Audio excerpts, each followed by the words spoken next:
Well, hello, ladies and gentlemen. Welcome back to Grizzly Bear Sims YouTube channel, and welcome back to Thornton Farm, my Thornton Farm Revisited series on the Thornton Farm revamped map for Farming Simulator 22. This is episode number 11, and we're getting right into the action this morning. We've got Abner that is driving the forage harvester, and I am running the cart for him this morning. We've got quite the operation kind of going on here.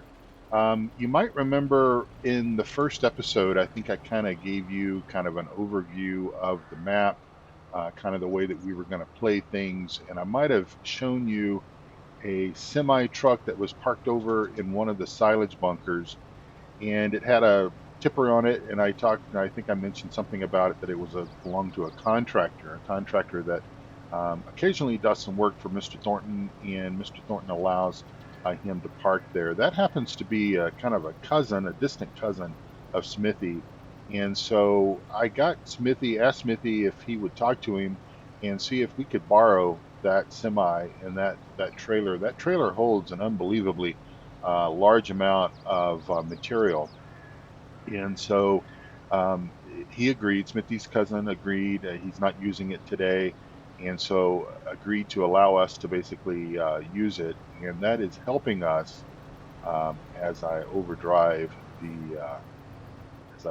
Abner there for just a moment. But that is helping us to be able to get this job done a little bit more quicker, a little bit more efficiently.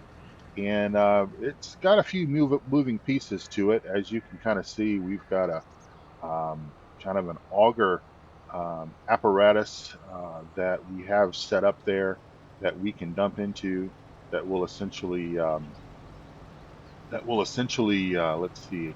I need to do one thing. I forgot to bring up my HUDs here because I think that I might be full, and I'm nearing full, but that way I can kind of keep an eye on things. We'll get rid of that, and we'll get rid of our F1 menu. But anyway, a few moving parts, but it gets the job done. And especially if you are sort of doing off camera, or not off camera, but single player fun on a map like this, and you want to chop corn, there's really there's really no better way to do it. Yes, we could certainly use auto drive and course play and get this job done that way. But this field, the gates are a little bit peculiar. And so I found that in my off camera testing, because I do like to kind of test things off camera a little bit, I found that I was having some problems. So we'll dump our first load of corn silage into this auger um, contraption here. I think I found this, I don't think this is on Giants Mod Hub, but I had this from several versions, I think going back as far as either 15 or 17, and I used it on 19 on a few maps. I don't know if it ever appeared in any of the videos, but it's a great little thing to be able to do corn silage with, that I have found, or even grass. And we also use this for sugar beets as well. We do grow a field of sugar beets here on Thornton Farm, just to be able to sell and generate a little bit of income, because there's a whole lot of money in sugar beets, by the way. And so that's our sugar beet field, just there. No, not across the way. That's our wheat field that we now have all-seed radish planted in, but our sugar beet field is just right over there, and we'll be doing that whenever that field comes due. Hope everyone is having a wonderful day. I'm going to take a sip of coffee here because the coffee is good and it's very much needed this morning.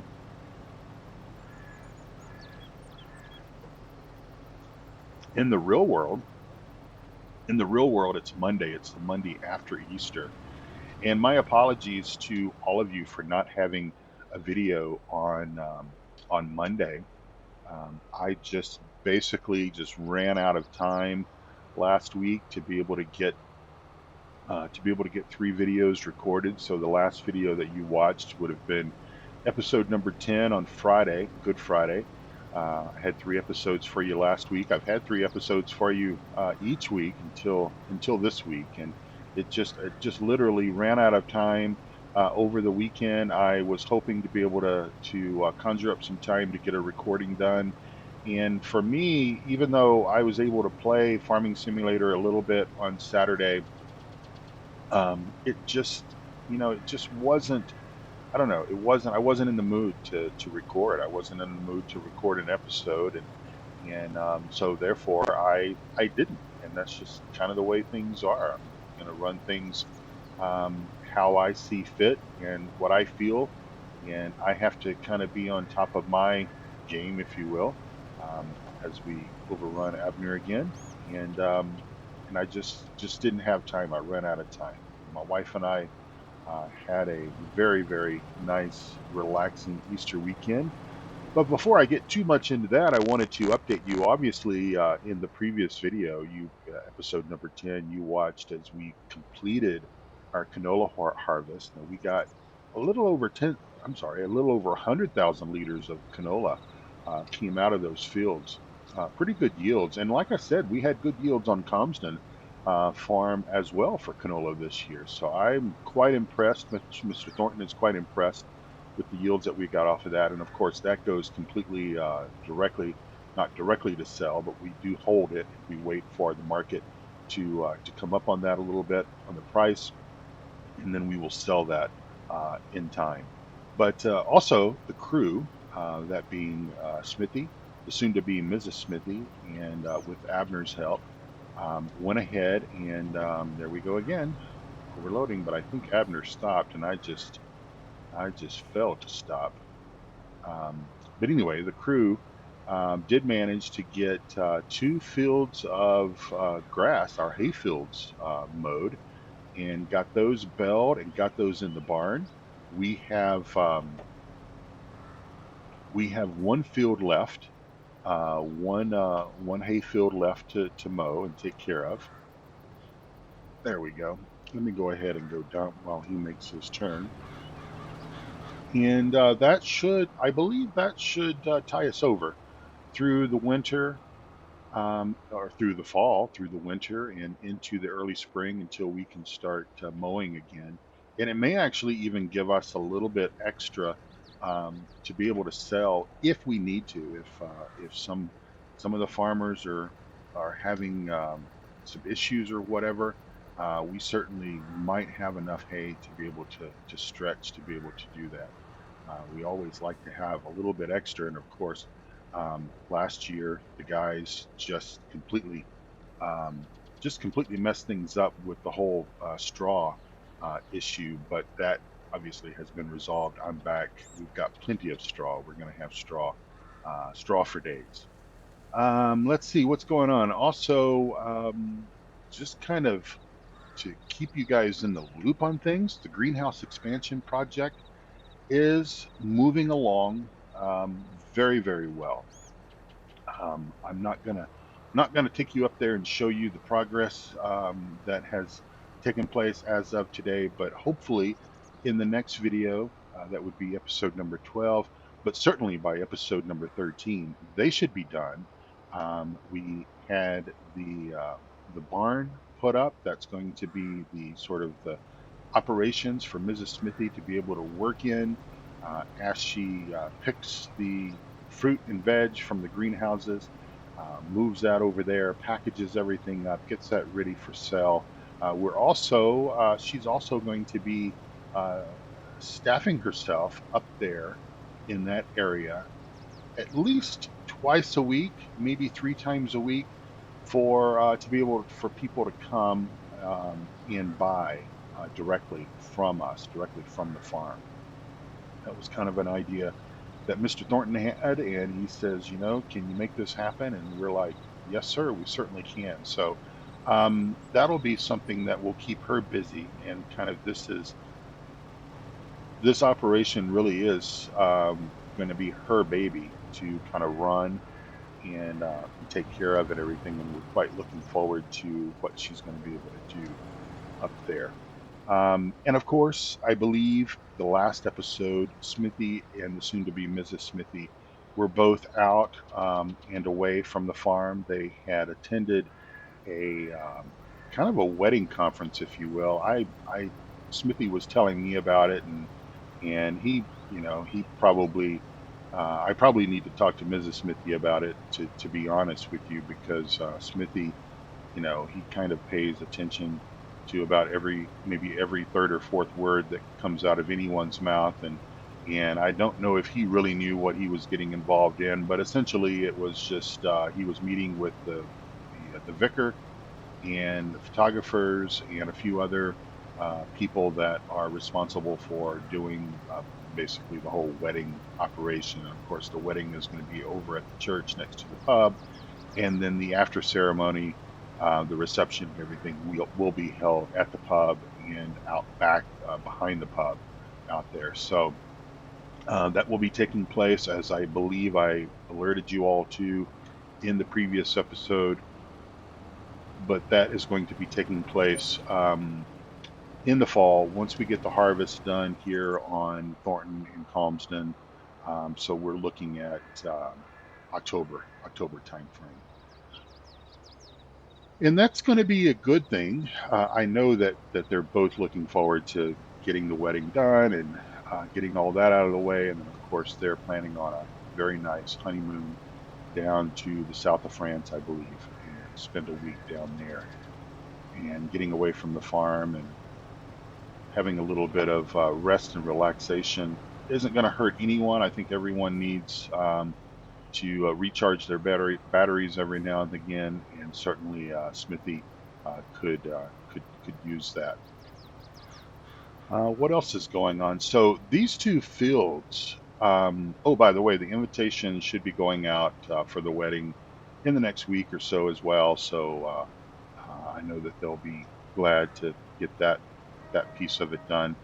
But these two fields of corn that we have should be enough. Again, like I said, to get us through the winter months. We're hoping to be able to get about 500,000 liters of corn chaff and be able to ferment that into silage. We need about 150,000 liters for our own use. So that's gonna leave, give or take 350,000 liters of silage that we're going to have in surplus. And of course, a lot of farmers, and I know that they sold quite a bit of silage last year to some farmers in the area, and so that's also gonna help generate a little bit of extra income and everything. And of course, with Mr. Thornton paying for Smithy and soon to be Mrs. Smithy's reception, I'm sure he's going to be pleased to know that we're going to have quite a bit of income coming in on various things such as the sale of silage and sugar beets and such as that.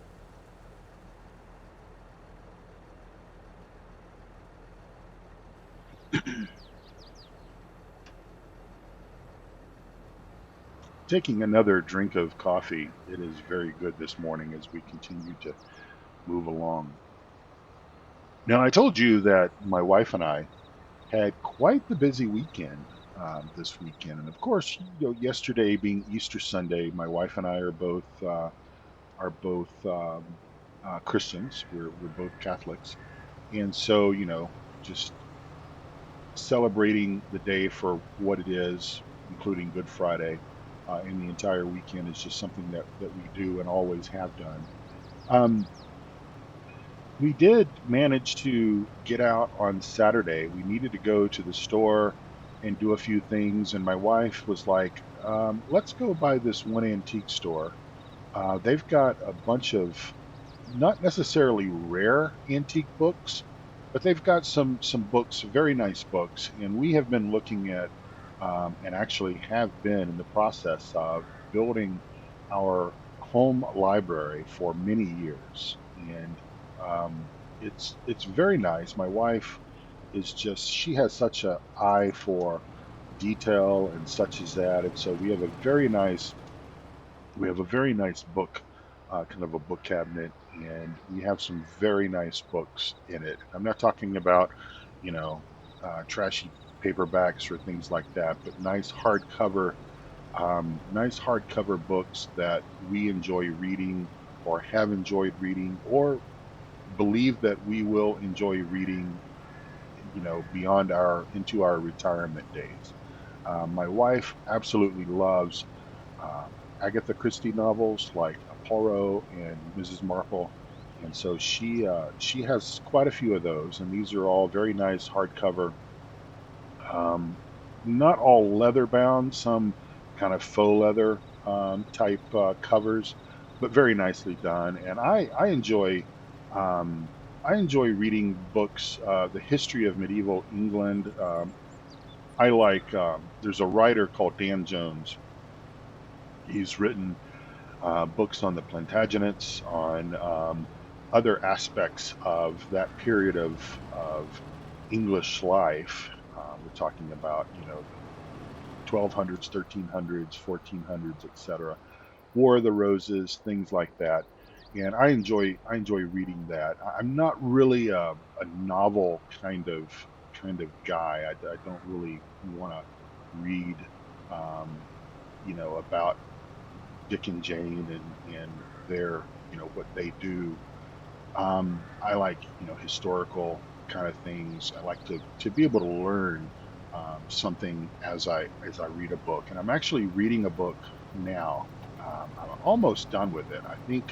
I think in the next day or two I will be. And it's a book that my wife got me for Christmas this last year. And I started on it probably in, let's see, what is this? This is April. I started on it in February, I believe, and it's quite a big book. A lot of words on a page, and the words or the letters are quite smaller. So it takes me a little while to read, and I don't read every single night.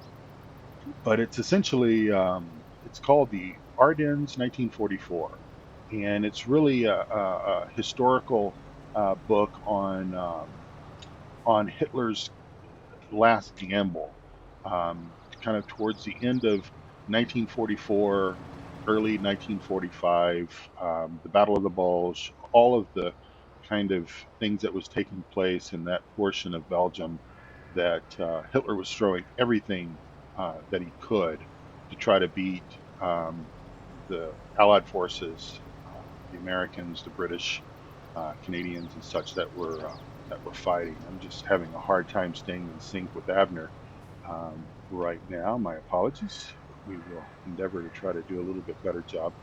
But yeah, so it's a very interesting book, and um, if you are interested in history, World War II history, specifically World War II in Europe, um, that period of the war, the late years or the late year, the Battle of the Bulge, etc. That would be a fantastic book that I could recommend that you read.